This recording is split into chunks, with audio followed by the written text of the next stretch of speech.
السلام علیکم ورحمۃ اللہ وبرکاتہ الحمد للہ والصلاة والسلام علی رسول اللہ اما بعد عن ابی سعید الخدری رضی اللہ عنہ قال ابو سعید خدری رضی اللہ عنہ فرماتے ہیں رسول اللہ صلی اللہ علیہ وسلم نے ارشاد فرمایا ہے اذا سمعتم المؤذن فقولوا مثل ما یقول، جب بھی آپ مؤذن کو سنتے ہو وہ اذان دیتا ہے تو جو کلمات مؤذن ادا کرتا ہے، جیسے ہی مؤذن کوئی کلمہ تمام کر لے اس کے بعد آپ وہی کلمہ دہرائیں اور پڑھیں۔ یہ حدیث بخاری، مسلم، ابو داؤد، ترمذی، نسائی، ابن ماجہ ان سب کتابوں کے اندر موجود ہے۔ حدیث میں سب سے بنیادی بات جو ہے وہ اذان کے اور مؤذن کے جواب دینے کی فضیلت ہے۔ رسول اللہ صلی اللہ علیہ وسلم نے حکم دیا ہے کہ اگر مؤذن اذان دیتا ہے تو سننے والے کو چاہیے کہ وہ مؤذن کی اذان کا جواب دے۔ اگر وہ اللہ اکبر یہ کلمات دہراتا ہے، پڑھتا ہے، تو آپ یہی کلمات پڑھیں، مگر حی علی الصلاۃ اور حی علی الفلاح کے وقت میں آپ نے لا حول ولا قوت الا باللہ پڑھنا ہے۔ جب اذان ختم ہو جائے اور اذان کے ختم ہونے کے بعد انسان کو چاہیے کہ وہ رسول اللہ صلی اللہ علیہ وسلم پر درود بھیجے، اور درود بھیجنے کے بعد پھر یہ دعا پڑھیں، اللہم رب هذه الدعوة التامة والصلاة القائمة آت محمدا الوسیلة والفضیلة وابعثه مقاما محمودا الذي وعدته۔ رسول اللہ صلی اللہ علیہ وسلم فرماتے ہیں، مسلم، ابو داؤد، ترمذی، نسائی کے اندر حدیث ہے کہ جس انسان نے مؤذن کو جواب دیا اور جواب دینے کے بعد یہ دعا پڑھی،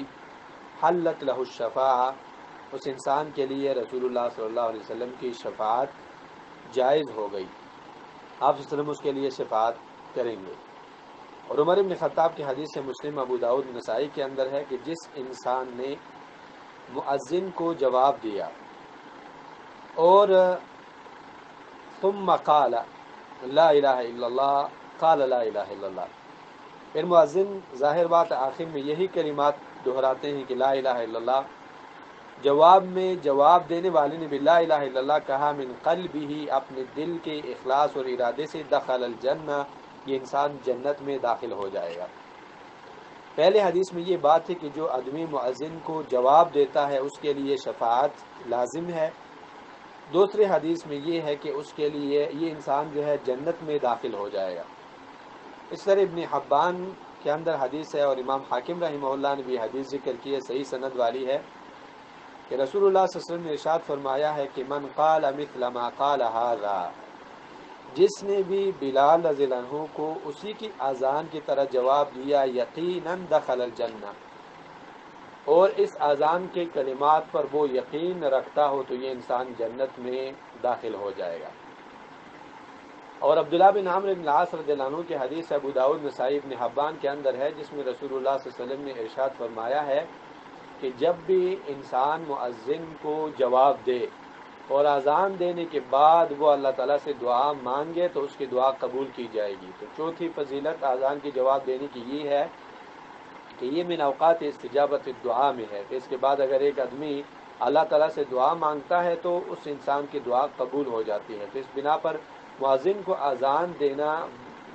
مؤذن کو اذان کا جواب دینا، اس کی بہت بڑی فضیلت ہے۔ مختصر انداز میں یہ ہے